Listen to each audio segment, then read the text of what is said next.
Good day to everyone. My name is Katrina Maydalayon and I will discuss in this video our topic, communication aids and strategies using tool of technology, objectives and tips of using presentation media. The objective of using presentation media is to determine the various presentation media that are commonly used. You should identify the ones in various presentation media that are always used. For example, in traditional presentation, the commonly used is whiteboard, chalkboard. And when using technology, we use Microsoft PowerPoint to present. In number two, evaluate the effective strategies in preparing and using the media when communicating. You should evaluate the effective strategies in preparing while using media in communicating. Number three, identify the most appropriate media medium in given speech situation. You should learn what are the most appropriate medium in given speech situation. In number four, apply the strategies in making digital slides.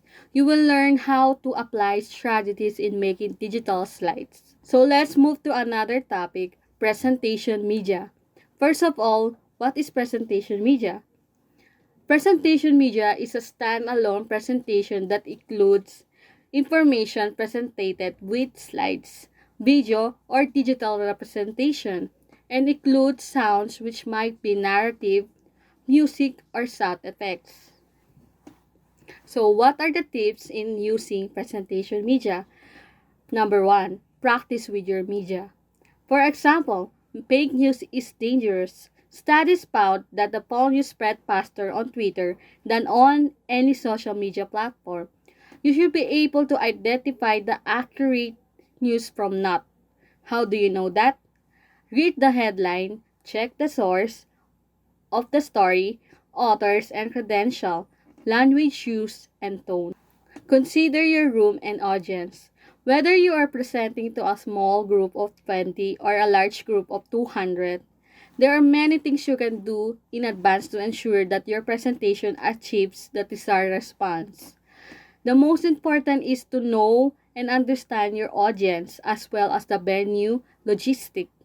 To connect with your audience, you need to understand why your topic is important to them. Why do they expect to learn from the presentation? Don't assume that the audience is like you. They may have a cultural or geographic biases, and the more you understand them, the better you can express yourself to them and avoid speaking gaps. If you are presenting in a foreign country, it is important to understand the cultural differences of the audience. How do they dress? How is their sense of humor? How do they typically communicate? What gestures are appropriate or inappropriate? Are there religion factors that should be considered? And be familiar with the room layout. Public speaking coach Lisa Brainwith suggests that the speaker visit the location of the talk prior to the meeting, if possible, to see how the room will be laid out and to make any requests for positioning the visual equipment. Braithwaite also notes that knowing more about the venue and the size of the room will give the speaker some ideas as to how energetic and physical they will have to be engage the audience, whether a microphone will be needed, and what type of visual aids will be most effective. When you know more about your audience and their expectation, you will be able to tailor your talk to make it more interesting. Your audience will be engaged and satisfied, and you will willing accept their applause at the end. Speak to your audience, not your media. The 30-minute PowerPoint presentation you can show them. You could stand there for hours telling them the absolute best way to achieve greatness. Please stop. Don't do those things. You should keep conversation going. Every presentation, regardless of how many are people in the audience, is a conversation. It's a give and take dialogue between you and them. As it so happens, you are the one who's doing most of the talking and they're the ones doing most of the listening. But it's a conversation not unless, and you want to keep your audience involved. You want them to feel as though they are part of the discussion. Do not speak to your media, just talk to the audience and maintain eye contact with them.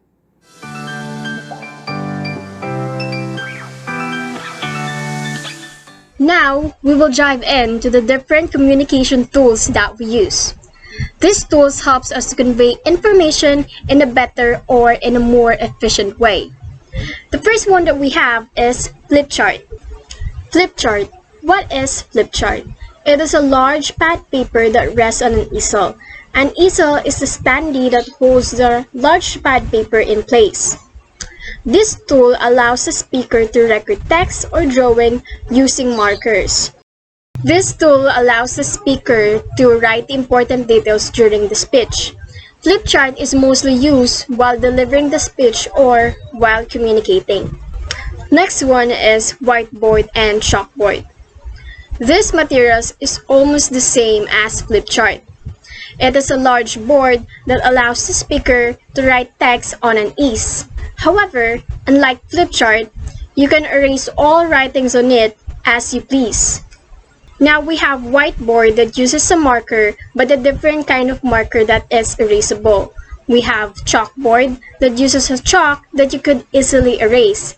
And this materials is often used in a classroom setting. Next we have is document camera.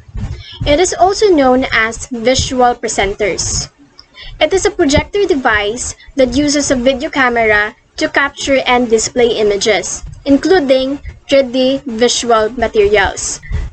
This is a digital communication tool and is commonly used now. It is set up with a wide white background to properly show the images that the projector produces.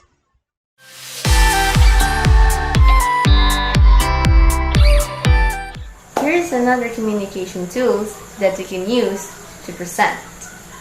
We have video, handouts, and models. First, video. Video clip can elicit an emotional response from the audience and improve the recall of your speech. Example, like this. I'm talking to you, giving information, and you as the audience receives and recalls of what information I gave to you. Another example is online class, where our professors and us, the students, are interacting through the use of technology but in form of video. That's it. Next, we have handouts. Basically, handouts are sheets of papers containing relevant ideas or information that helps the speaker to give more detailed information. Like for example, when we deliver our speech in front of our classmates or even reporting, we bring handouts to help us give more elaborated explanation of what we are discussing. Now we have models. Models are a copy of an object that represents the object in detail and useful for explaining and describing scientific topics. Like for example, in a science class, the teacher brings a model of human body to show and explain in detail the different parts of a human body. And that is very useful to give the ideas or information clearly. So that is model, a copy of an object that represents the object in detail.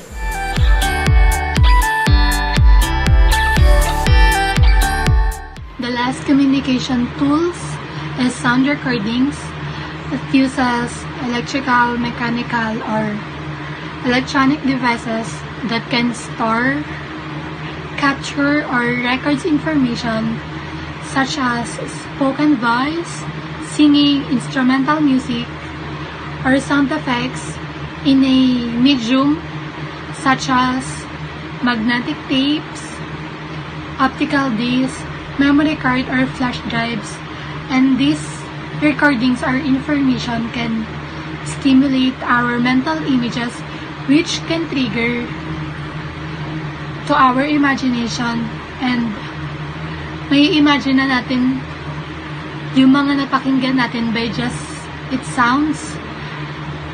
kahit na wala siyang pinakitang mga visual images.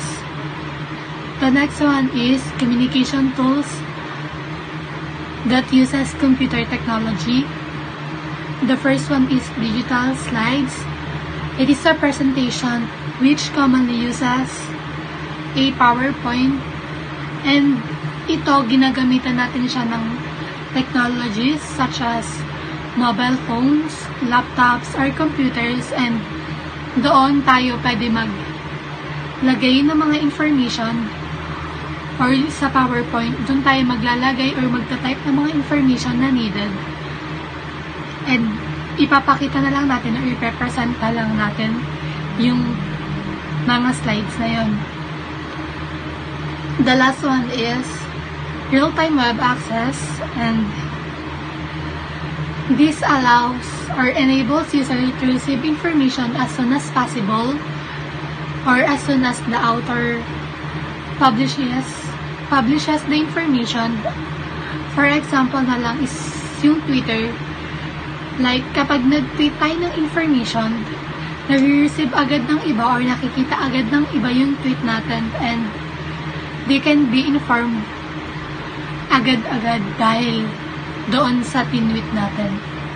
That's all. Thank you. Good afternoon. Now we will talk about the strategies using tools of technologies. So first, keep it simple. It is important to keep it simple so that the listeners or the audience could focus well on the important parts only. It's also better to keep a simple yet brief introduction and must choose an appropriate color that complement each other. So that's first. Second, always emphasize your key idea. Why do we have to emphasize our key idea? So we don't lose vision or track on our main goal.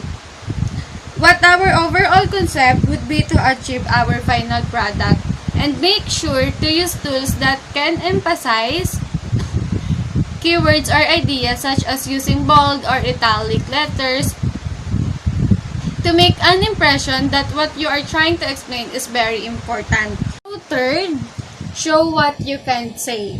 When you show rather than tell, you make it seem like the reader or the audience is part of the experience.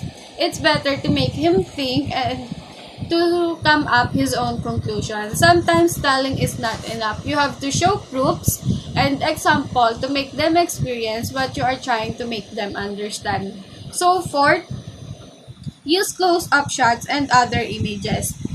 Showing close-up images adds emotion to the scene or presentation. This allows to establish connection from the audience to emphasize details.